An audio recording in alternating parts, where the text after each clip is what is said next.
In 3, 2, 1, you are live.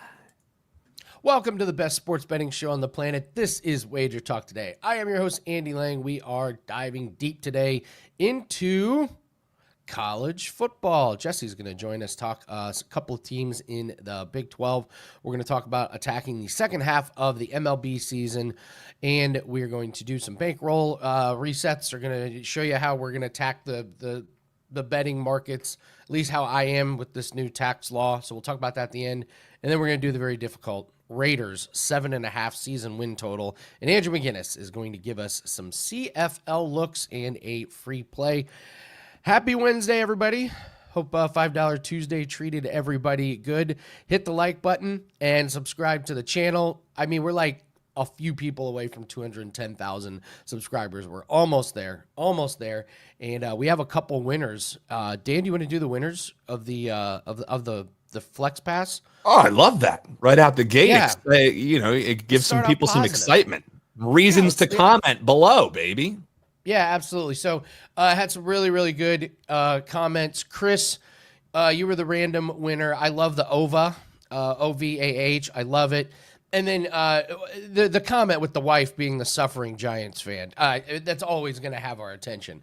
So username Tommy Point, username Johnny, congratulations. You guys are the big winners for the. And Andy, you were correct. You were saying, I feel like we're going to see a lot of Giants unders. I think there were like 3 comments about Giants overs. But yeah, they win 3 days of flex picks, man, and it's that easy. You watch the show here. You're joining us live. We love doing the live chat with you. Comment below after the video goes. Comment with your WagerTalk username, and boom, you're automatically entered in to win some free action here from WagerTalk. And sometimes we do the swag giveaways too, Andy. So more reasons than ever to join that conversation below, and make sure you're subscribed, baby. Absolutely. So congratulations to you guys. See, we're already giving out winners. All right, let's bring in Gianni. Let's talk Steam report. Gianni, happy Wednesday. How are you? Never better, brother. Coming off a nice, easy $5 winner over in the All-Star game. Nice. Also hit our NBA, I think I swept last night. Perfect 3-0. I love this time of year. It's great to find those other markets. Already subscribers you should have received. We have pending right now. There's a tennis play that I gave out yesterday. That's for free. That's also available up on the free page site at WagerTalk.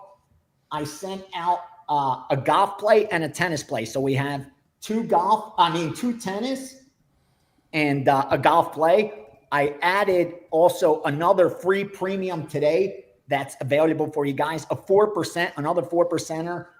This one, I believe, is in golf that I released. We also bet a dog in tennis, and I gave out 4 NBA Summer League already. Perfect again in Summer League yesterday. So, yeah, like I said, these smaller markets, man, that's where the money is. I know it's the break with baseball and people are kind of taking off these few days. But as you could see, I'm not even changing. I'm just in work gear these next few days. It's a good opportunity to make money. Like I said, All-Star breaks, good time. Good time to make some money.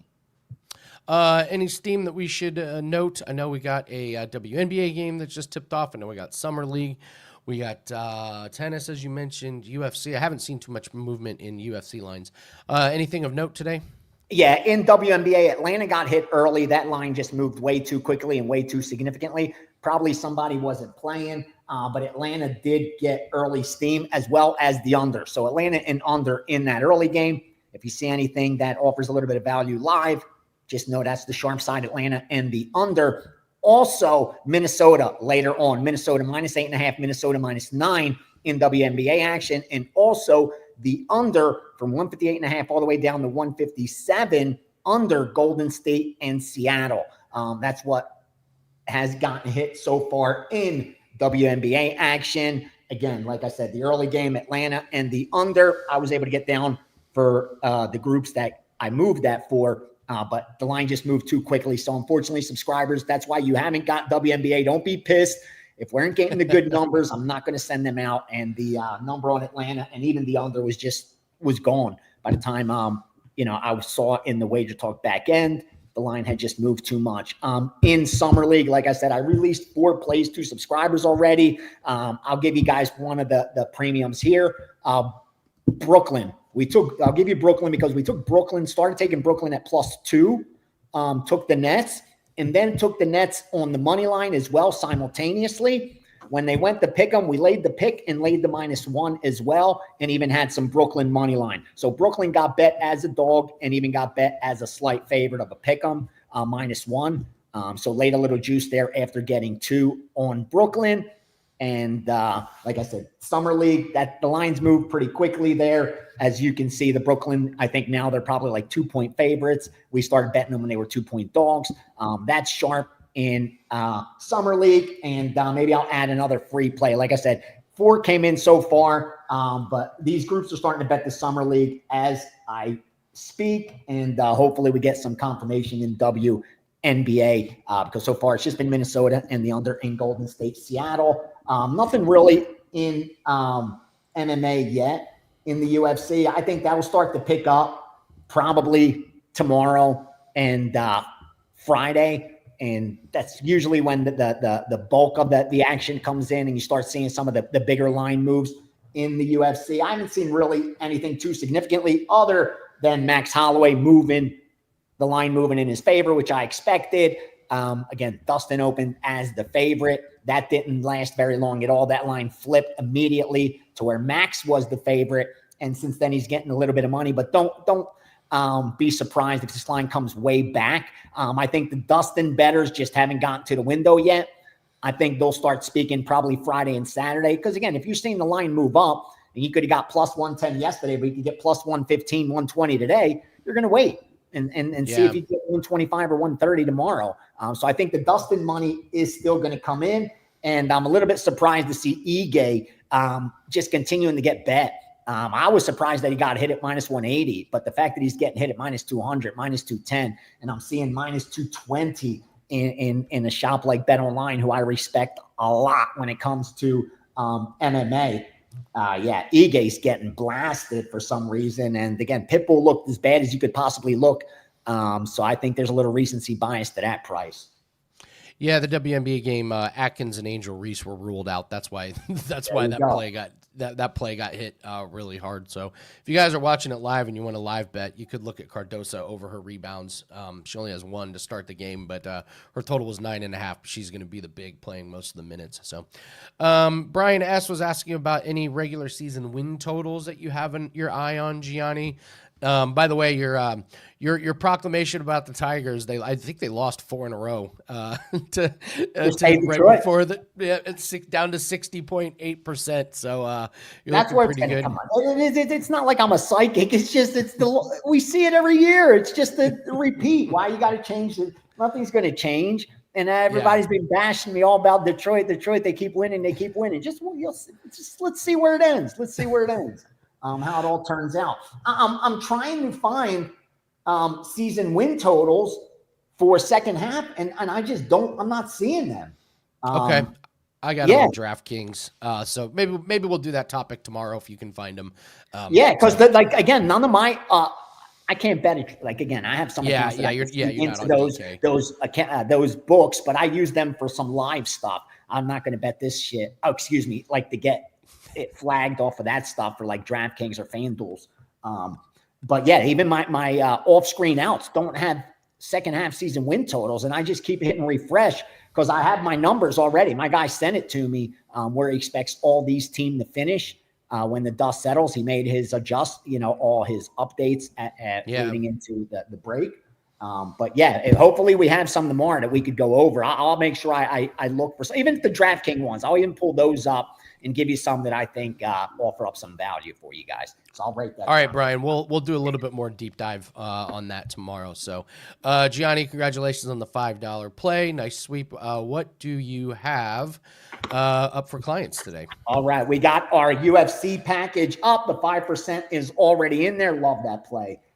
That's already up and available. I have my NFL season win totals and futures package, and I combined it with college football. So it's just one package, NFL and college football season win totals and futures. Like I said, stuff will just be coming in there as I confirm the first college football season win total that went out already to subscribers. We'll have some more between now and kickoff of the first weekend of college football and NFL.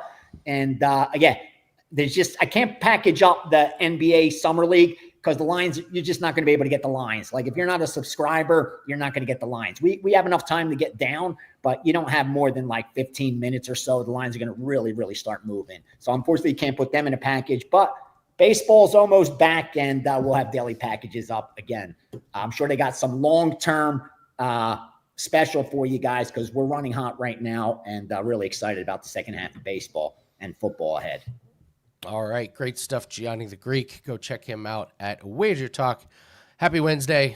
Continued success, Gianni. So Arius asked, can give the numbers of what a 1%, 5% play looks like in terms of bankroll management. Yes, Arius, I will do that at the end.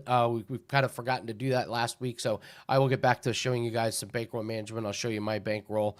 I'll show you what we did with our bets last week, how we lowered the volume, and we'll talk about the percentages and the flat betting. So yes, absolutely, we will go over that. So let's go all around the world here. Let's do some free plays. And I'm going to give you a free play that I'm guessing is in a sport that we have never mentioned at all. So I'm very excited about this one, Dan. But let's start with MLS. We'll go Chicago at Atlanta. This comes from Nick Borman. We're going to do a parlay, both teams to score plus the over 2.5. Chicago 11 for 11 on this particular play this season, so can't beat that. And then the last two home games for Atlanta, they've scored 7 and they've given up 4. They haven't done a lot on offense the last couple games, but those were on the road, so Atlanta's back at home. So look for both teams to score plus over 2.5. NASCAR, we're going with Alex Bowman to finish in the top 10. He's had a couple of lousy finishes. This track he loves. This is Dover, 5th and 8th last 2 races here, and he has several top 10 finishes at tracks similar to this one, so you can get that one at minus 115. And yes, I'm playing a power slap play. This is a parlay piece. His name is Emmanuel Muniz, and he is fantastic. He's only got 2 recent losses. They were split decision losses. I thought he won one of them, and he's facing a guy who's 1-2 in power slap. Muniz is one of the best. He's got an iron chin, and he hits like a truck. This guy he's facing is completely overmatched. So you want a parlay piece, take a look at Emmanuel Muniz in power slap. So yes, those are your free plays. You're welcome, everybody. For the power slap content. All right. We put something together special for the All-Star break here, guys. Just for the viewers, it's full season access to both NFL and college football. This gets you every football play all the way through the Super Bowl and national championship. It's locked down for $777. And if you want to add the rest of MLB with that, only $99. It's less than $1 a day. 3 sports, 1 price. This is the early bird special on football. So if you know you're going to get football, might as well lock it in right now. That way you can take advantage of the second half of MLB season with your favorite capper. So again, NFL, college football. This is the All-Star break special. Add the second half of MLB for under $1 per day. Any handicapper. That is on the deals page over at WagerTalk.com. All right, let's bring in Andrew McInnis. We got to get our CFL fix in here. So, Andrew, how would you say the CFL season is kind of progressing here? Do we have the haves, the have-nots? Do we have a runaway favorite? What's your take so far? What are we, week 7? Week 7. Week 7. We're officially a third of the way through the season so far. And yeah, I think the takeaway for this season would be the parity we thought we had going into this year, and we were kind of talking up going into this season, just isn't really there as much. There's the bottom feeders, there's the middle class, and then there's the top of the top. There's been some surprise teams like the Calgary Stampeders, and some teams have played better than we expected maybe, but when it ultimately comes down to it, we expected more from some of the bottom teams this year, and so far, the Red Blacks, the Edmonton Elks, same old teams here. So, but everyone's saying dog days of summer, the most quiet week in sports. I got a game Thursday, Friday, Saturday, Sunday in the CFL. I'm excited about it. You get me excited when you talk about the all around the world segment, because I never know what the hell sport you're going to talk about and give out there. A power slap free play. I mean, I love it. And this is the best part. I mean, we had Gianni talking about it. There's always something going on right now in sports, always something to talk about. Well, let's talk a little bit about a specific play here. We're going to take a look at the Roughriders and the BC Lions. What is your take on this game? Andy, I always want to give out plays that everybody else is able to get down on. And as of late, the past few years, props and team totals overall have become more and more available in the CFL betting marketplace. So in this one, we're going to look at over 26.5 team total for the BC Lions. When I look at this Lions team, well, they've had a tough schedule. You know, I really had a lot of faith in them coming into this year. But the only easy games they've had this year are against the exact same team. 2 games against the Edmonton Elks. Other than that, they've played Winnipeg twice. They've played Saskatchewan already. And they played the Montreal Alouettes, where they came back and had to win that game by just 1 point. So when I look at this team, I feel like they're about to go on a roll. And I feel like their offense maybe doesn't even look as good so far than they're capable of, just based on their schedule. And don't get me wrong, I know it's only a 9-team league, so how easy could their schedule have been? But they haven't really had too many easy games. Now, they're coming off a game against the Elks where they put up 32 points. And across all sports, CFL, NFL, NBA, NHL, whatever it might be, there's 2 ways that I approach when a team is coming off a victory over a really bad team. Is it a team that could have used a confidence boost? Is it a spot where they could have used momentum? And if so, I think they used that momentum to roll into their next game. But if it was a team that had all kinds of momentum beforehand, and then they played a bad team, maybe they could slow the roll a little bit and like Marco says, get a little bit too fat and sassy. But this was a Lions team that needed an ego boost, needed a confidence boost, and they put up 32 points last week. Not to mention Saskatchewan lost their first game of the year last week. I think that'll kind of hit them a little bit, and they're going to lose 2 in a row now. And also the icing on the cake, I saw yesterday a report, not 1, not 2, but 3 DBs injured for Saskatchewan. 3 key defensive players for Saskatchewan did not practice. That's all I need to see to take this team total up and over 26.5 for the Lions. 3? It's like the entire bench is playing. Suit up, guys. Good luck. Oh man, that is brutal, man. Yeah, that's a. And really, you don't want to overreact, right, to injury information. Like, you don't want to be like, oh, these guys are injured, so let's jump on this. But I already liked the play. It just made it that much better. Yeah, you also don't want to underreact. You also, that's a big one there. The Edmonton Elks, man. They just can't get out of their own way. Someone posted, it's like they're just out there just to be out there, like just going through the motions. No heart, no like nothing inspiring. Just brutal. So you and I have talked a lot about team totals. And that's something that you and I wanted to attack, and you and I have been saying, hey, we're gonna get ready to do this for NFL season. We dabbled in it in NFL and found a lot of success. It just feels like when you're focusing on one team and what can they do on offense versus the other team's defense, it just feels like it's a much easier handicap there. So I know you and I have talked about team totals. What's your expectation for team totals moving forward? Absolutely, Andy. I just love being able to narrow in on one team only. If you're, around the water cooler the next day, or if you're at a bar, you're talking to your friends, you're not complaining about a backdoor cover or how this team screwed you or this defense screwed you. I mean, imagine how many Bengals bettors could have made money last year just taking the team total and not worrying about them having to win the game or cover a point spread and things like that. And, one thing I will say to people about the team totals is don't be afraid to take those numbers that might put you kind of over that football number, right? So let's say a 21.5 or a 27.5. Like, people are always interested in taking the number that seems the best, but sometimes those are there for a reason, and there's no problem going over that. Like, for example, for me during the NHL season, if I had a team that was over 3.5 minus 125, I might have found a different way to get in.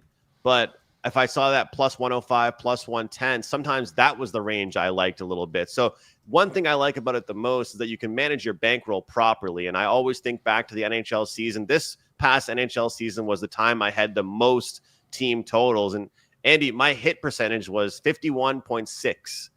And I was up like 22 units on the season. So it really changes your winning percentage when you're limiting your risk factor and your juice. Yeah, I'm with you. I can't wait to attack it a little bit more. In fact, when Dan and I did the Bengals breakdown, we said just take the Bengals opponent over their team total. They can't stop anybody. They didn't improve their defense. So, we're going to look at that moving forward. So, and the Elks, Andy, every team that's played them has hit their team total for what it's worth. So for any of you out there, right there, if you want to just lock in a bet every weekend right now, that's what makes me laugh. So there's a quarterback situation right now in the CFL. Everyone thinks that the guy that's been on the bench for Edmonton should be the starter. I probably agree with that. He's the veteran. They're trying to bring in the younger guy and kind of get Trey Ford going. But you can't really get mad at a quarterback if his team's giving up 35 points on average per game. Like, I understand he's not really driving the ball and maintaining possession, but if I'm a fan of that team or a sports bettor taking that team every week, I'm like, you can't really blame the QB if your team's giving up 35, 40 points. You know what I mean, Andy? Yeah, absolutely. Absolutely. But yeah, you find these trends and just ride them, man. Just absolutely ride them. So yeah, fade the Elks. Feels like we could have retired years ago if we would have just stuck to this over the last few years. So, congratulations, you're number one in CFL year to date at WagerTalk, and I know we're running a special, so tell everyone about that. Really excited, Andy, about this. Yes, number one since the preseason, and we're combining the package. You buy the CFL, you're going to get 30 days of NFL access for free. And it started off as a really slow year in the NFL last year, but I really picked it up. I think a lot of it was the team totals. I think a lot of it were the props that I started attacking. But I went a perfect 9-0 in the postseason, in the playoffs. So I'm chomping at the bit. I cannot wait for NFL to get back. So if you guys want to join me the rest of the CFL season, only a third of the way through the year, you're going to get all the rest of the CFL plus my first 30 days. That does include NFL preseason. And I'll tell you guys this, with the CFL, I say it every time I'm on here, if you ever have heard someone use the expression line movement, you haven't seen line movement like CFL line movement. I feel bad for anybody trying to buy daily picks in CFL. People wonder where my packages are, but I can't have them up. The lines move too fast. If you guys want to get involved, we're turning minus 4.5 bets into closing lines of minus 8.5. You don't see that in other sports. NFL, it's minus 6.5, and a big move is to minus 7.5.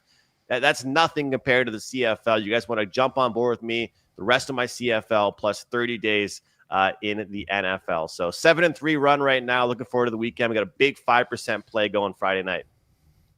Love it, man. Continued success. Hold on to that number one spot. We say on the show, like, we're not doing this thing. We're on number one last 18 days and 1% plays or everything. But listen, when you're number one in a sport for the season, yes, that is bragging rights. So congratulations. Good luck on that play and take advantage of CFL. Hidden gem to build your bankroll, guys. CFL, and Andrew's doing it upright. So, Gianni missed steam on Korean snail racing. So Cam wanted to know about steam in Korean snail racing. Snail 1, Speedy Shellington, not much action. Snail 2, Turbo Slim, got some public action. The Sharps came back and bought on that. Slime McSlick, no action. Snail McSnaily, looks like nothing on there, but Slicker Racer did take some late action. So Cam, there is your Korean snail racing. And yes, I did just make all of those up. There is no betting on Korean snail racing.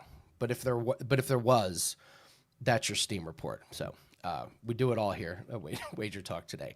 All right, let's bring Turbo Slim, man. There it is. Turbo Slim money line. It is. Let's go, Cam. Cash it, baby.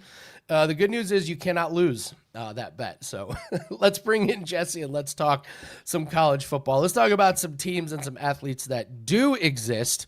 Jesse, we're going to talk a little bit about the Big 12, and I know you've got a free play. So, the floor is yours. I'm just going to let you go because I know you're going to talk about Baylor in particular, and then you're going to talk about a bunch of teams. So let us have it, man. Give us your Big 12 report.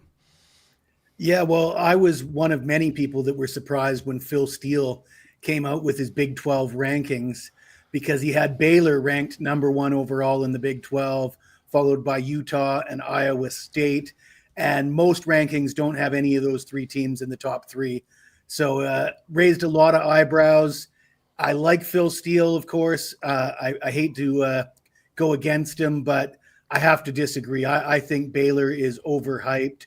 I see the reason why people would be high on Baylor. They return a lot. I think they're 11th in the country in returning production. So they're bringing a lot of guys back, but I just don't think they were that good last year.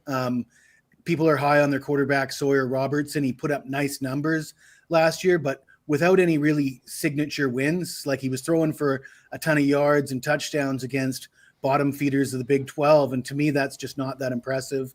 If you look at the teams that he beat last year, Texas Tech, TCU, Oklahoma State, West Virginia, Houston, Kansas, and Air Force, I'm not giving him any gold stars for any of those victories. This Baylor team sort of reminds me of 2022 NC State. Coming into the 2022 season, everybody was high on NC State, and I must admit I was buying the hype myself. Their quarterback, Devin Leary, had thrown for over 3,500 yards and 35 touchdowns the season before, and they came in expected to run away with the ACC. They ended up going 4-4 in the ACC, and they were a woeful 4-9 against the spread. And Leary threw for just 1,265 yards, 11 touchdowns, and 4 picks. He only played 6 games, but that included the non-conference schedule against Cupcakes. So those numbers will give you an indication that he was extremely disappointing. I kind of expect a similar season here for Baylor. I think they're overhyped. I'm not going to buy into the Sawyer Robertson hype based on playing 8 or 10 games last year and beating up on weak opponents. So that's my opinion on Baylor. But the rest of the Big 12, let's talk about Farmageddon in Ireland. I'll be real quick with that. I went into this game thinking, Iowa State had a fantastic season last year. I kind of feel like they were playing over their heads, and I don't want to be jumping on the Iowa State bandwagon. That was my initial thought. And Kansas State, they look like a team that could be on the up and up. I think they were better than their record indicated last year. So I really wanted to pick Kansas State in this game, but the line's 3.5. It's at a neutral site. You look at who everybody's bringing back. Rocco Becht, a very experienced quarterback for Iowa State. Campbell, the coach, usually puts out a competitive team, and they got a lot of studs on defense. Yeah, they got to bring in some new receivers in the transfer portal. I'm not that worried about that. Kansas State may well be the better team, but I just can't find it in me to lay 3.5 points in an international game in Ireland at a neutral site. And the Stat Daddy gave me some numbers to work with. Season openers, conference dogs, 54, 32, and 2. That's 63% against the spread. But then Kelly in Vegas was quick to point out that only 2 of those games fit the criteria of conference dogs that aren't in international games. So, sorry, only 2 of those were international games. So take that for what you will. But I do like the Cyclones plus the points in Ireland. Great breakdown, Jesse. Love it. College football right around the corner. So we'll keep having Jesse come on and break down some more teams. Really good stuff. Let's talk about MLB here. We got the break, but baseball starts up here in just a couple days. How are you looking to attack the second half of the season? You looking to fade teams? You looking to support teams? What's your strategy? Well, when I was looking at the schedule, they were asking me, what are you going to do different in the second half? Well, I hit 65% in the first half, 59 and 32, number 1 with units, number 1 with win percentage, number 1 with ROI. I'm not going to do a whole lot different, Andy. I'm going to stick with what I've been doing for the first half of the season. The one slight adjustment is I'm not going to lean into one of my criteria, which is current form, momentum, teams on winning streaks or teams on losing streaks, because coming off the All-Star break, I don't think that's very relevant. But I'm going to tell you how I break down a baseball game, and you try not to laugh. It's going to be old school. We're talking old school handicapping, pen and paper. I want you to write down 10 criteria and just assign either team's advantage, or if you decide there's no clear advantage. And I'll give you the 10 criteria. We're going to start, of course, with starting pitchers. Then we're going to go into batter versus pitcher matchups, bullpens, weather, home and away splits, injuries, recent form, the momentum, winning streaks and losing streaks, situational, which is like teams coming off a doubleheader, getaway day game after a night game, things like that, those kind of situations.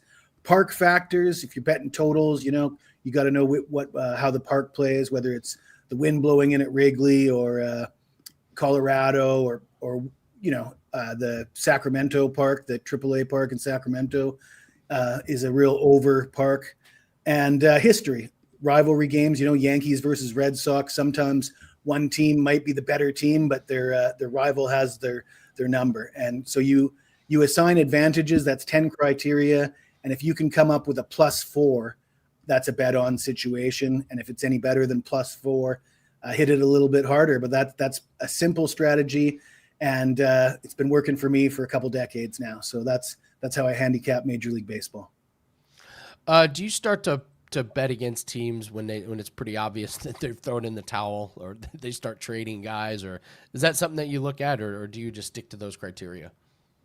Yeah, I mean, I think that's going to go into some of those criteria, like the situational or the history or the current form, right? Teams on big losing streaks, especially in the second half, teams that are tanking. But yeah, I'm not going to change much. I mean, I do rely heavily on starting pitching matchups, and I don't like to involve bullpens if I don't have to. Bullpens, to me, if you're betting the total or if you're betting like a run line dog, you have to factor in the bullpens. But if you're just betting on like an 8, because a lot of people, especially recreational bettors, guys that aren't pros, they just want to bet on aces, right? Oh, DeGrom's pitching or Schule or Skeens, right?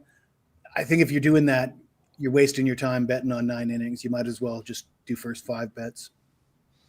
Yeah, we've been known to have some Schule fans in this chat, Jesse. That's for sure. So that's awesome. Congratulations on the big first half of the baseball season. Tell everyone what you have up for clients at WagerTalk. Yeah, well, CFL is another sport that I've been highly successful with, hitting over 60% since 2020. Number one at WagerTalk since 2020 was CFL. And I do have 2 CFL plays up for Thursday and Friday. And of course, Major League Baseball second half. I'm really excited about it. There's also a deal for the rest of the Major League Baseball season on the deals page at wagertalk.com, and college football, every game for week 0 and week 1, videos at WagerTalk TV. Check out my playlist. Love it. Great breakdowns, Jesse. Can't wait. Next week we'll pick another team in conference for you to go over. Jesse, everybody, we're gonna do the Raiders here in just a second, and then after that we're gonna talk about some bankroll stuff. We're gonna get you guys ready with some spreadsheets. Listen, nothing brings in the views like spreadsheets. That's just known across media. So, but we will talk about it. We had a question, and I'm gonna go over some things about how to kind of combat this tax bill that they've passed. I have my Open Championship pack that is up. Never had a losing season in golf. A couple plays in there already. And UFC 18 plays are up. 1-0 on UFC last weekend. And we hit a cross-sport parlay where we hit a couple of UFC plays. So really good weekend. Love the card this weekend. I think it's a very, very bettable card. We're still holding on to the number 1 spot in MMA profits. And don't forget, it's a PFL week. Lines are not out yet, but as soon as they get out, we will have those up. It's important to grab these plays because we are very, very low volume these days. We do not have very many plays up. Last week we had 10 total, and we have 5 handicappers working with us. So when we put plays up, they're solid. Go grab them. All right, let's talk about the Raiders here. Let's bring in Dan, and probably the most confusing one that we've had so far. Raiders, 7.5 wins. They were 4-13 last year. My opinion, Dan, you kind of throw it out the window because this is not the same team. It's completely different. Offense was ranked 25th. Defense was 31st. It makes you wonder how they won 4 games. if your team is that bad. Off-season moves. I mean, Geno Smith's now the quarterback. They have a new coach. They drafted Ashton Janti. They added depth to the secondary. I'll go over their schedule, which to me makes it even more confusing. At Patriots, home Chargers, at Commanders, Bears, at Colts, Titans, at Chiefs, then their bye week. Jags, at Broncos, Cowboys, Browns, at Chargers, Broncos, at Eagles, at Texans, Giants, Chiefs. They're going to get steamrolled in some games, and then they're going to win easily against some of them. Any opinions on this one? Yeah, I mean, the schedule isn't awful, right? But one of the worst parts of the Raiders' schedule is the fact that they have to play in the AFC West. And if you remember the hot take that I threw out there on the Kansas City Chiefs, I think this is going to be an incredibly competitive division, largely in part that this is just the wild card team. So, Andy, not to drag it on out, but this is why it's as simple to me. 7.5 wins for the Las Vegas Raiders, with a new head coach, with a new quarterback, who's going to heavily rely on a rookie running back who could be an absolute stud, but it's not like the offensive line he's going to be running behind is all that terrific. And factoring in that if you're relying on a rookie running back, you'd probably want him to have some time to get his feet underneath him, right? Acclimate to the NFL. Well, the number one worst rest differential is the Las Vegas Raiders schedule this year. They're going to have a lot of games with quick turnaround for a team who's trying to find their identity. I feel like more time to prepare for a Pete Carroll would be advantageous for this team. But around 7.5 wins after winning 4 last year, and a lot of those were toss-up games, yes, there is reason to be more optimistic about this Las Vegas Raiders team. You can't be any worse optimistic than when you knew you had a lame dud head coach. You knew you didn't really have much of a direction. You bring in Geno Smith. Is that going to be good? Is that going to be negative? I mean, him and Pete Carroll had some sauce there. But for me, Andy, this is one that's so easy to just draw a line through. There's 32 teams in the NFL. Why are we trying to prognosticate against a team who we have absolutely no clue what they're going to look like with a completely new regime, a completely new look offense, a defense that, they got Max Crosby, but it's pretty hit or miss on that back end. So for me, 7.5 wins, I would lean towards the under, Andy, because we have to have a pick on this. But this one's so easy. You cross it off. You know nothing about the Raiders until a couple of weeks in. You want to hit them on an in-season total? That's the way to bet them. But you're not betting the Raiders before the season starts. That's just trying to call a shot and sound like you know what you're talking about when you simply don't. I'm the same way. I don't need to drag this out. I lean to the under, but there's no way I'm betting this with my own money. Absolutely no way. So yeah. We can or Prez's money. Yeah, not even we wouldn't even bet this one with Prez's money. No. So that's the easy breakdown for the Raiders. There's way too many other bets on the board. So, all right, Raiders, you're dead to us in terms of betting for done. or against you. Yep, we're done. All right, let's talk some bankroll management, and let's talk about our record from last week because it relates to this tax bill. So we had long talk with our team, and how do we kind of combat this tax bill? Well, you need to hit at a really high percentage. So we've decided to really lower the volume and really get super, super picky. And that's what we started with last week. And so we went 7-3. As you can see, we only had plays in a few different sports. We didn't have very many plays, but the plays that we did have were great. We hit 70% of our bets. That's what we're going to continue doing. Only the best of the best. Only one WNBA play. Lacrosse, 3. We had 2 cross-sport parlays, 1 UFC, and 3 cricket plays. So, Arias, you asked about the 1% and 5%. Here's how I do it. I recommend flat betting. You're going to get much less of a roller coaster ride. When you have a huge, big winning week, you're going to make a little less. But it really protects you when you have those really, really down weeks. And June was a terrible month for us. If you would have followed the percentages, the 1% to 5%, you would have lost a ton. When you do flat betting, and what it does is it really, really, it narrows it out. So that's what I prefer. I prefer flat betting because I just think me and my team are going to have a winning record at the end of the year. So what I do is every month I reset my bankroll, and that tells me what a unit is. So Dan, if we could pull up the spreadsheet, and you'll see June, we took a massive, massive hit on the bankroll. So you see we were at 67,174 and lost 34%. So that dropped all the way down to 44,334. So one of the biggest, money-wise, biggest hit, but percentage-wise, one of the biggest hits that we've had. So I reset the bankroll and determine what 1 unit is, and then I bet 2%. I think with this lower volume approach, I'm going to be betting a little bit more per play because we are going to be super selective, so I may bump that up to 3%. But for right now, I'm betting on the 2%. Some people like betting more per play. Myself, I just think if it's good enough to bet, it needs to be the same amount. So Arias, that is what I recommend, but there are so many different ways that you can do it. Dan, do you prefer flat betting or do you prefer the different percentages? Yeah, I'm with you. I'm a flat better through and through, simply because you have to remember that even some of your best bets at the end of the day that you handicap perfectly, they're going to lose around half the time. So for me, that's when I really got in trouble when I first started betting, was I felt stronger about one other play than the other. And then the one that I didn't feel as strong as, that's the one who ends up winning. That's the sport that I go on a winning streak in. So flat betting for me was the way to do it. Some people can scale, how good they feel about a play, but the plays that I submit to you for our lacrosse picks, I submit them and I let you decide, hey, how do we scale this one? Simply because for me, I'm betting 1 unit. And the only time I'll go up and I'll bet 2 units is something that I absolutely love. But Andy, I would say that's probably, I could count on one hand how many times I do that throughout an entire year of betting across all the different sports that we bet. And I've been burned on it, even though I still do it. Fool me once. But yeah, I'm never pulling off the rubber band and 3xing, 4xing, 5xing my bet personally.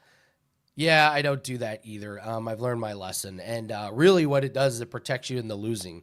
And I always say, hey, listen, best way to make money is to not lose it. You have to protect yourself when you have losing weeks and losing months. It's more important than what you do when you have a winning, because you take massive hits to the bankroll and all of a sudden you're not going to have a bankroll. So that's how we do it. But the 1% to 5% that we use for on WagerTalk, that's kind of like confidence, if you will. So, but it does differ from handicapper to handicapper. If you have a specific handicapper, just reach out and ask them. So the plays that we have this week are in the Open Championship and in UFC. Those are plays I've already played with my own money.